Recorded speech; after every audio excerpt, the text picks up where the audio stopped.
विदाई होगा आपका। चलिए बैठिए, भाषण दे रहे हैं। बैठिए, आप बोलिए ना, आप उधर ध्यान मत दीजिए। राजीव जी, इसी को लोकतंत्र कहते हैं। ऐसे ही लोकतंत्र को आप चलाना चाहते हैं। सभापति महोदय, लोकतंत्र चलता है लोकलाज से, और इस सरकार ने सारे लोकलाज को ताखे पर रख दिया। लेकिन आपको बैकडोर से शासन करना था। आप कैसे बैठ के यहाँ फैसला कर सकते हैं? क्या हुआ हसर आपका? दिल्ली के एमसीडी के चुनाव में भी आप हार गए, फिर भी आप बोलने में बात नहीं आ रहा है। दिन इन्होंने एनडीए का बैठक किया। अरे भाई, आपको तो उस फोबिया से आप ग्रस्त हैं। आप उस फोबिया से ग्रस्त हो गए हैं और आपकी विदाई होने वाली है। 4 दिन पहले प्रधानमंत्री ने कहा 70,000 करोड़ का घोटाला हुआ और सबको वॉशिंग मशीन में डाल के बाहर निकाल लिया। ये लोकतंत्र है क्या? इसी को लोकतंत्र कहते हैं। ऐसे ही लोकतंत्र को आप चलाना चाहते हैं। सभापति महोदय, लोकतंत्र चलता है लोकलाज से, और इस सरकार ने सारे लोकलाज को ताखे पर रख दिया और डुबो के इस दिल्ली में शासन करना चाहते हैं। आप बैकडोर से शासन करना चाहते हैं। अभी माननीय गृह मंत्री जी ने बिल को पेश करते हुए कहा कि दिल्ली की सरकार 2015 में ऐसी बन गई कि जो भ्रष्टाचार के मामले में जिसका काम ही नहीं है सेवा करना। अरे, सेवा दिल्ली की सरकार जनता की सेवा कर रही है कि नहीं कर रही है, यह फैसला तो करने का अधिकार दिल्ली की जनता को। आप कैसे बैठ के यहां फैसला कर सकते हैं? आपको कौन अधिकार दिया है यहां फैसला करने की? चुनाव तो आप भी लड़ते हैं दिल्ली में, लेकिन आप 3 सीट पर सिमट जाते हैं।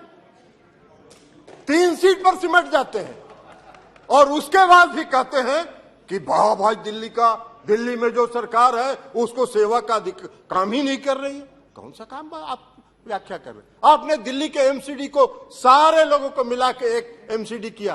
क्या हुआ हसर आपका? दिल्ली के एमसीडी के चुनाव में भी आप हार गए, फिर भी आप बोलने में बात नहीं आ रहा है। फिर भी आप बोल रहे। तो लोक लाज जब आप ताखे पर रख दीजिएगा तो यही होगा, क्योंकि आपने लोकतंत्र को समाप्त करने का निर्णय किया। आपकी मंशा है बैकडोर से शासन करना, मनोनीत लोगों के माध्यम से चुनी हुई सरकार पर शासन चलाना। यही मंशा आपकी दिल्ली में भी है और यही मंशा देश के अन्य भाग में।